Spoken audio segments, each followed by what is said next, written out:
Hey, it's Councilman Salters. Councilman Grove. And we're here for your council recap for July 13th, 2020. Jam-packed night tonight. It was packed house. Packed house. Nice We had to people see. here. It's good to see. Yeah. Democracy in action. That's what we like to see. So, quick rundown of what we had today. We had some old business where we had to move some things around in the cemetery fund. We had an abatement for Shot Jimtron. Then we talked about Aunt Bertha. She's not really an aunt. It's a... What was an aunt? yeah. We talked about a system. It's basically, think Google for just services. Yeah. And it's really awesome.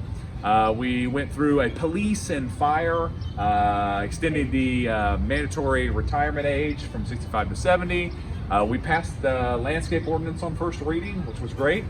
Good news from businesses, talk about back on track. We had a lot of stuff going on tonight. We did. So where do you want to start? Let's do the age requirements on the city and the fire and police. All right, so this one's pretty simplistic. Not to get in the weeds too much, because for some reason we did. Surprise. Yeah. We start talking about things. So what we had here is our mandatory retirement age was 65, the state's mandatory retirement age is 70.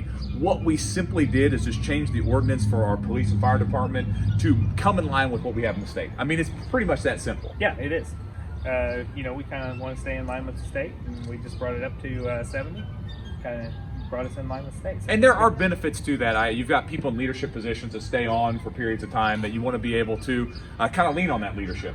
Yep. And it's nice to be able to have people in position that have that experience, have been through the ringer, that know what's going on, that have been through all those changes, that can be kind of a guiding light as you kind of continue to move forward in those departments, because those are two very important departments. Yes. So we made that. That's our first reading. We'll have our second and third reading at our next meeting, and I'm really excited about those. What we got next? Let's see. The landscape ordinance. Landscape ordinance was a good one. Councilman Lau really led the charge here. We've been going on this one since January. Yeah. COVID kind of took a bite out of this one. But basically what we have here is we had an ordinance that didn't work. At all. At all. Plain and It was simple, too it big, didn't work. Too wordy. Too wordy, Yeah. too complex. And the key thing, as I stated in the meeting, it's not about, you say landscape ordinance. To me, it's not about landscape ordinance. It's about the ordinance itself. If you've got an ordinance that cannot be followed, what's the point in having the ordinance? Right. All right, so it sets the whole ordinance system off.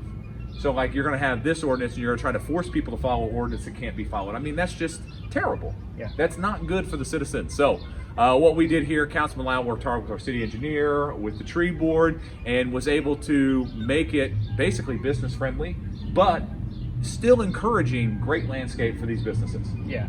I mean, that's what we want. We want to see a nice landscape, but we don't want to be so restrictive that we push businesses away. Well, we want people to be able to follow rules. Like, I mean, if you've got rules that people can't follow, what's the point of rules?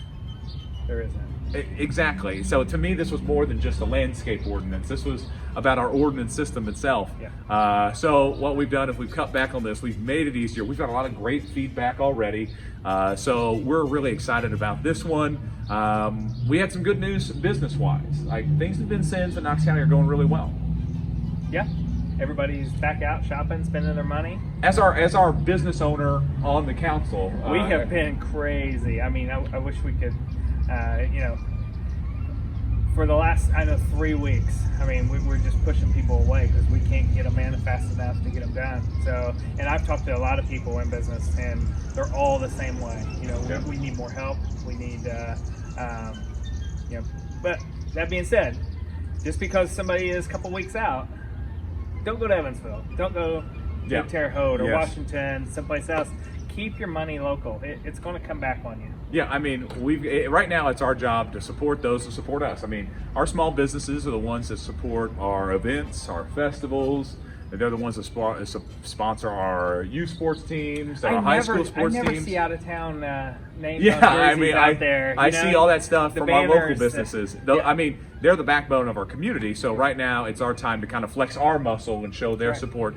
And we're in a really good spot. But the key thing is we got to continue to do these things to support our businesses so we continue to make it through this rough patch. And I think we're going to do it. We I are. think we're going to be in a very good spot.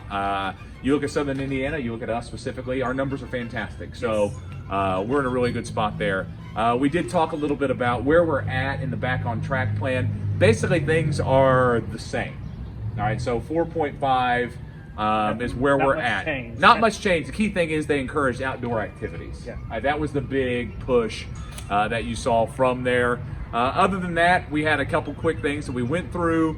Really good discussions on a lot of things. I think in claims, Councilman McNeese brought up the youth sports fund that we do and was curious about what we could do to maybe add some funding to the skate park. Yeah, We've talked about that before, Yeah. and I think that there's a big commitment to that to be able to figure out how to kind of use that funding to be able to improve the skate park, Yeah. because that's an asset to the community.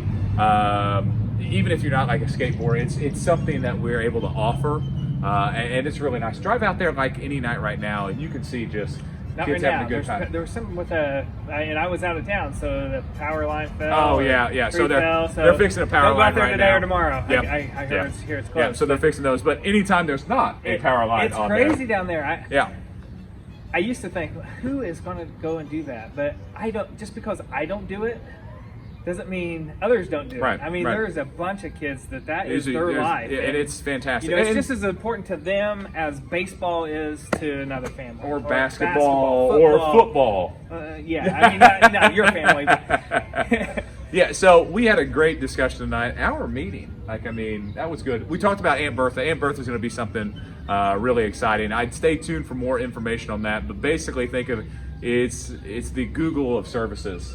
You know, people that need food assistant, housing Travel, assistant, travel, education. health, Yeah. setting up all these kind of appointments just at a click of a button from your phone. It's fantastic. and no ads. That No, that yeah, sold woo! me. I was like, half the time you Google something and then 3 days later you're getting sales pitches from your search. It's like, how do they do that? But this is ad free, and I think we'll have a grant to cover the first year. And, we'll And have if to you're look at interested, it. if you're interested in looking at what something like that would look like, go to Helping Bloomington Monroe. That's the website that we're kind of looking at, because it's already set up in Bloomington, and Bloomington and Monroe County have set up Aunt Bertha already. So you can take a look at it there and see what it looks like. I've sent the link to our council to be able to take a look at it. It's fantastic. I'm really excited about that. Other than that, we had a good night. Councilman Lau had his ordinance read through first reading. Councilman Stengel had a couple ordinances go through. Things are really rocking and rolling right now. We're really in a good spot. So I'm really excited about the direction of the council. I'm really excited about the direction of the city of Vincennes. We're in a good spot. We just got to keep going forward, keep moving forward, keep staying positive. That's the key thing. Anything that you want to add? No, hey, food trucks are going on tonight. Food so trucks every Monday. By the time this is aired, it'll be, Yeah, over, with. But Hey, is it next week that you guys? next week? Well, depending on the governor, if he opens things back up, then we'll be back up on the Riverwalk, which we're looking forward to. We really love being up on the Riverwalk. We've enjoyed being out at the park, but we look. It's forward home. to- Riverwalk's home for you guys. Riverwalk, yeah. So, and the thing he made there is the governor will probably be making an announcement Wednesday. So, if you're interested in where our next stages are going to be, that's 2:30 on his Facebook page, on his Twitter feed, on the state website. Yeah. Pay attention to that. Usually before the weekend of a new stage, he'll make an announcement on Wednesday, executive order on Thursday, and that's how the system has worked. But other than that, things are going great, Vincennes. We're excited. Things are going good. Yep. We're in a good place. So until next time, See ya. see ya.